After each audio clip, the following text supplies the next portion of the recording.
Friends எல்லோரும் எப்படி இருக்கீங்க? நான் ரொம்ப சூப்பராக இருக்கேன். நான் பார்த்தீங்கன்னா சென்னை தான் கிளம்பி போயிட்டுருக்கேன். வர வழியிலே வியாபாரம் தொடங்க ஆரம்பித்தாச்சு. வியாபாரத்தை பார்த்துட்டு இருந்தோம். அப்புறம் எல்லாருமே அளந்து எடுத்து பார்த்தாங்க. ரொம்ப சூப்பராக இருந்தது. 3 புடவை எடுத்துகிட்டு அவங்களுமே கிளம்பிட்டாங்க. சரி நம்மளுக்குமே பசி எடுத்துக்கிச்சு. போய் எல்லாருமே ஒன்றா உட்காந்து சாப்பிட உட்காந்தோம். பிஸ்மி ஹோட்டல் தான். நல்லா இருக்கான்னு சொல்லிட்டு எல்லார்ட்டையுமே கேட்டேன். எல்லாருமே சூப்பராக இருக்குது சாப்பிடுங்க அப்படின்னு சொன்னாங்க. நானுமே இட்லி ஆரம்பித்தேன். இட்லி பார்த்திங்கன்னா ஓரளவுக்கு சுமாராக தான் இருந்தது. ஏதோ வந்து பஞ்சு மிட்டாய் சாப்பிட்ட மாதிரி இருந்தது. ஆனால் வந்துட்டு பூரி வந்து ரொம்ப சூப்பராக இருந்தது. சாப்பிட ஆரம்பித்தோம்.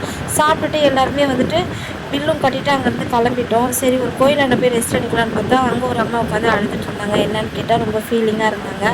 சரி அவங்களுமே ஒரு புடவை கேட்டிருந்தாங்க. அவங்களுக்குமே ஒரு புடவை கொடுத்துட்டு செல்ஃபி எடுத்துக்குமா நீ கோயிலில் வச்சு கொடுமா அப்படின்னு சொன்னாங்க. சரி அவங்க கேட்ட மாதிரி ஆசைப்பட்டு அவங்களுக்கு சாமியே கொடுத்த மாதிரி இருந்ததா அந்த ஒரு புடவையும் அவங்களுக்கு ஒரு கிஃப்ட் பண்ணிவிட்டு அங்கேருந்து கிளம்பி நேராக வந்துட்டோம். பார்த்திங்கன்னா மதியம் லஞ்சுக்கு டைம் ஆகிடுச்சு. எல்லாருமே ஒன்றா உட்காந்து சாப்பிட ஆரம்பித்தோம். எங்கள் வீட்டுக்காரர் வந்துட்டு ரொம்ப கலாச்சிட்டு இருந்தார். இதெல்லாம் ஒரு சாப்பாடா அப்படின்னு சொல்லி கேட்டார். சரி சாப்பிட்டு முடிச்சுட்டு பார்த்திங்கன்னா நைட்டு அதுக்குள்ளேயுமே வந்துருச்சு. நாங்கள் வந்து ஒரு ரெஸ்டாரண்ட் தான் போனோம்.